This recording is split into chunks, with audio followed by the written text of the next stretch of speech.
کھڑے ہو کر کہا کہ بابری مسجد زندہ باد، بابری مسجد زندہ باد۔ بابری مسجد زندہ باد بولنے کا مطلب صرف مسلمان نہیں، بابری مسجد زندہ باد بولنا انصاف زندہ باد بولنے کے برابر ہے۔ مگر آپ کچھ نہیں بولیں گے، آپ خاموش بیٹھے رہیں گے۔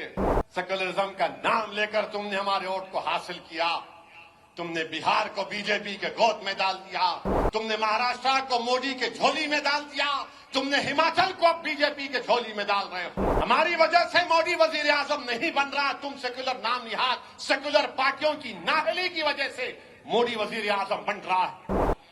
کس نے بھارت کی پارلیمنٹ میں کہا کہ 22 جنوری کی بنیاد جی بی پنت نے رکھی، 6 دسمبر کے دن رکھی گئی؟ کس نے بھارت کی پارلیمنٹ میں کھڑے ہو کر کہا کہ بابری مسجد زندہ باد، بابری مسجد زندہ باد؟ تم بھی بول سکتے تھے مگر نہیں بولیں گے، سچائی کو بیان کر سکتے تھے۔ بابری مسجد زندہ باد بولنے کا مطلب صرف مسلمان نہیں، بابری مسجد زندہ باد بولنا انصاف زندہ باد بولنے کے برابر ہے، سمویدھان زندہ باد بولنے کے برابر ہے، رول آف لا زندہ باد بولنے کے برابر ہے۔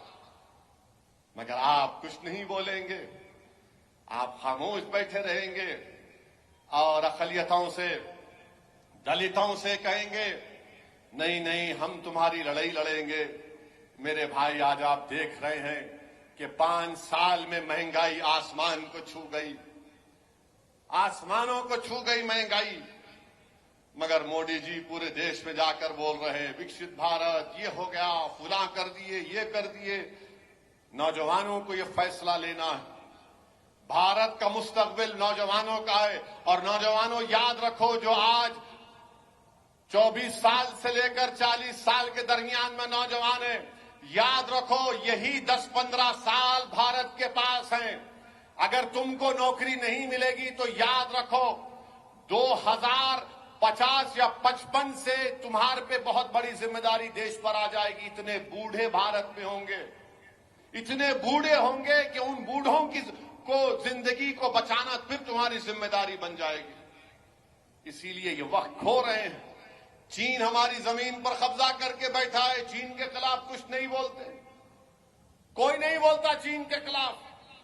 اور لوگ ہم سے پوچھتے مجلس کیا ہے؟ ارے مجلس اصلی ہے، مجلس حیدرآباد اولڈ سٹی ایسا، ارے اولڈ سٹی میں مجلس اصلی ہے۔ پھر دوسرے کیا ہے؟ نقلی ہے، چائنا کا مال ہے، یہ اصلی ہے۔ چین پر کچھ نہیں بولتے اور ہم کو گالی دی جاتی ہے، کود کود کر بی جے پی کے گود میں جا کر بیٹھ رہے ہو۔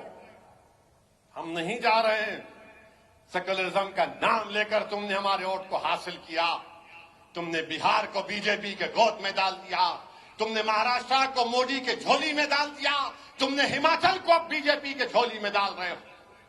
ہماری وجہ سے مودی وزیر اعظم نہیں بن رہا، تم سیکولر نام نہاد سیکولر پارٹیوں کی نااہلی کی وجہ سے مودی وزیر اعظم بن رہا ہے۔ تم مودی کو روکنا تمہارا کام ہے، ہم تو کھڑے ہوئے ہیں۔